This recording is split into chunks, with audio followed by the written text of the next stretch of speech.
But what is the best way to sell big government and then world government to a people like ours, historically devoted to an independent republic of limited powers?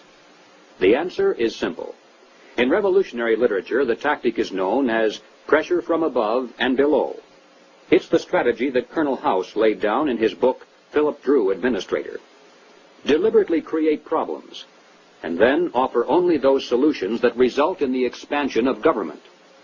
Create conditions so frightful at home and abroad that the abandonment of personal liberties and national sovereignty will appear as a reasonable price for a return to domestic tranquility and world peace.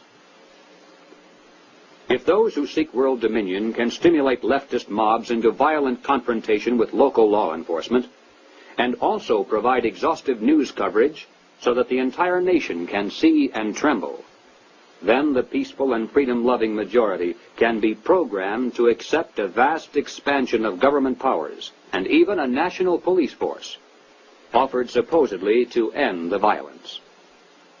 If those who seek world dominion can raise the specter of an enemy armed to the teeth with superior atomic weapons on the verge of launching a nuclear holocaust, and also offer world government as the prevention, then millions of Americans can be programmed to accept the loss of national sovereignty as our last best hope for peace.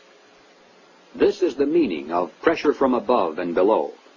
To put over police-state measures at home, they need chaos, crime, and anarchy in the streets. To sell the idea of world government, they need the constant threat of nuclear war. Or, as they say in revolutionary circles, the real action is in the reaction. In 1968, Random House Incorporated published this book by James Coonan, The Strawberry Statement, Notes of a College Revolutionary. Coonan carries the usual New Left credentials, and is a classic example of the extent to which a highly intelligent mind can be programmed by the establishment into thinking that it is acting against the establishment. Coonan was one of the leading participants in the first student seizure of an American university, which occurred at Columbia in April of 1968. Initially, the movement was not large, and easily could have been stopped by a simple police action. But as usual, the anti-establishment forces received their greatest help from the establishment itself. For several days, police were told not to interfere. Meanwhile, university officials groveled in the face of outrageous propaganda charges, and the media made national heroes of the rebelling students.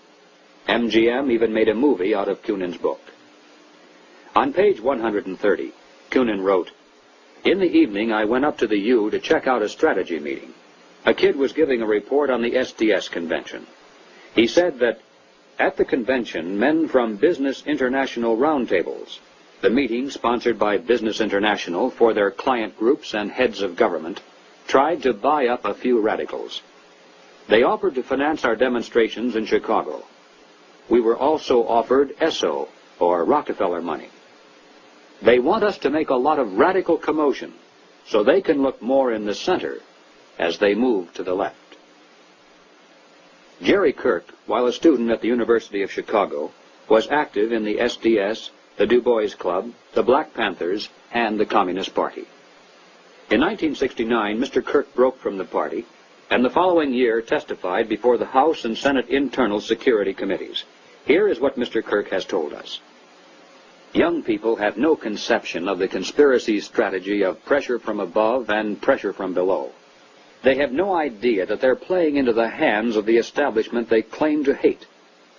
The radicals think they're fighting the forces of the super-rich, like Rockefeller and Ford, and don't realize that it is precisely such forces which are behind their own revolution, financing it, and using it for their own purposes."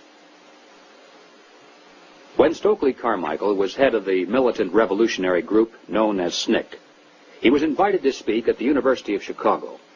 Jerry Kirk, then still a Black Panther, was among those who attended, and here is how he described Carmichael's appearance. Mr. Carmichael was obviously in the middle of something rather important, which made him more nervous and more tense than in the past. He started speaking of things which he said he could not have said before, because his research was not finished. He spoke of the false consciousness of many blacks who believed the Jews were the instrument of oppression of blacks.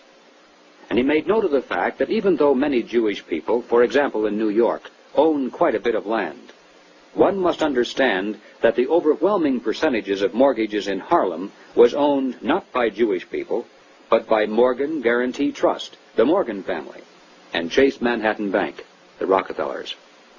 He repeated the line from the song he liked so well. "Something is happening here, but you don't know quite what it is, do you, Mr. Jones?" What he was getting at was that the Jews were simply one strata of society who are themselves being oppressed by people who were much richer and much more powerful. In the agencies of this power, he cited banks, the chief among which were Morgan Guarantee Trust and Chase Manhattan, and the foundations connected with these monoliths. It was not long after this that Stokely Carmichael mysteriously was ousted from both SNCC and the Black Panthers.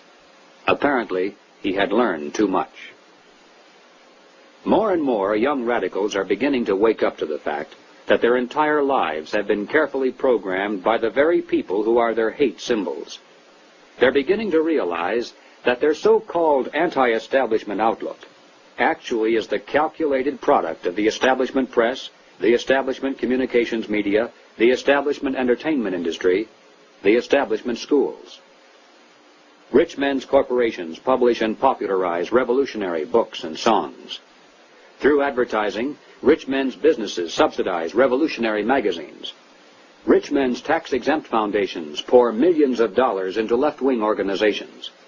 The federal establishment in Washington, through agencies like the OEO, provide weekly paychecks to thousands of hardcore revolutionaries.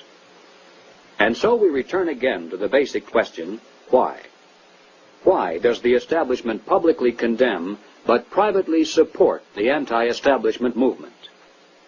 Former communist Jerry Kirk answers, "The idea is to create a situation where the people are so frightened of the violence all around them that they will throw their hands up in the air and demand, 'Federal government, do something.'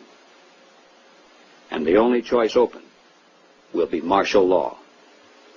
The communists, black militants, and revolutionaries will never succeed in overthrowing the government of the United States. But unless they are stopped, they will scare the American people into accepting socialism from Washington and statist rule by the insiders of the establishment. This is what it is really all about."